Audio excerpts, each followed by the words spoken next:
bagyod ang pagtuo, no? Kung atong masayran mga kaigsuunan, daghan nagalibog kung unsa bagyod ang pagtuo.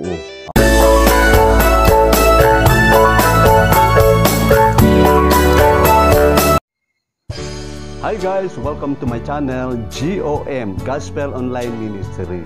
Okay? Guys, kung bago ka sa aking channel, please do subscribe my channel. Then press na rin ang bell button para updated tayo sa bagong videos na ating i-upload.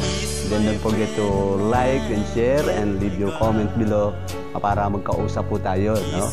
Re-replyan ko po ang inyong mga message.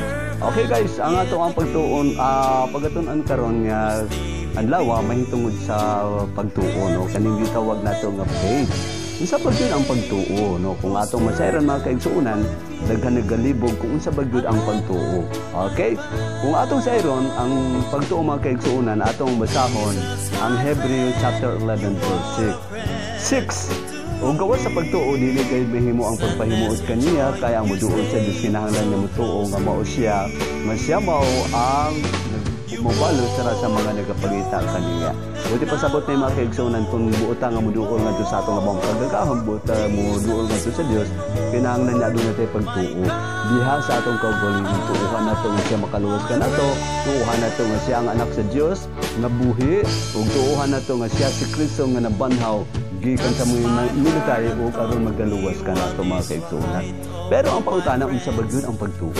Kaning pagtuo kung atong basahon ang Hebrew chapter 11 verse 1 gigayon, karon ang pagtuo mo ay katinuan sa mga butang nga gipaabot ug kasayuran sa mga butang nga dili makita. Una daw, katinuan sa mga butang nga gipaabot. Meaning to say, katinuan, kamatuoran, no, katumanan or substance sa English, or katiyakan sa Tagalog, or being sure sa English mga kaigsuunan, ang about sa pagtuo sa mga butang nga atong gipaabot. Isa to atong gipaabot, sample nagapaabot nga din ang langit gitagana ang Dios kanato. Pero in reality wa pa kita kung unsa gyud ang langit.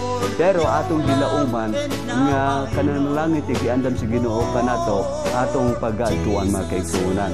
Second, yun niya, kasayuran sa mga butang nga wa pa nato makita. Dunay mga butang nga wa pa nato nakita, pero atong nahibaluan na. Halimbawa nga, tulad niya sa atong example kaganiha, dunay langit giandam sa Ginoo kanato, pero wa pa nato nakita. Unsay reality, unsay dagway sa langit mga kaigsuunan, pero gi-illustrate nga nindot nga lugar alang sa Ginoo. So busa ni ana nga pagtuuha mo na sakto nga pagtuo nga nasayod ta sa mga butang nga wa pa nato makita. Kung doon na gani makita nimo sa imong gituohan, doon na pagtuo mga kaigsuunan.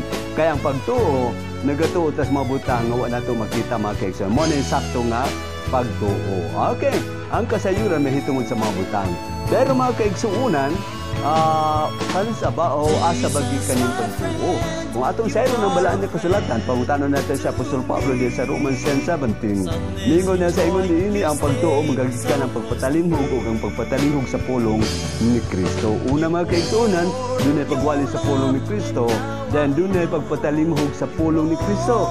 Ug human nga napaminawan na patalinhogan ng pulong ni Kristo, niabot karon ang pagtuo tungod sa pagsangyaw sa pulong ni Kristo. So diha niana nagasugod ang pagtuo nga tuuhan nato nga si Kristo makaluwas nato, tuuhan nato nga si Kristo mao'y anak sa Dios mga kaigsuunan. Kumusta ba imong pagtuo? Nasayad ako nga diha sa imong pagtuo mo nay magadala kanimo ngadto sa imong kaluwasan. Kay importante ang tao nga muduol sa Dios aduna sa pagtuo sa Dios, kay nganuman siya ang Dios nga kamahanan sa ngatanan. Daghang salamat sa imong pagpaminaw. Thank you guys.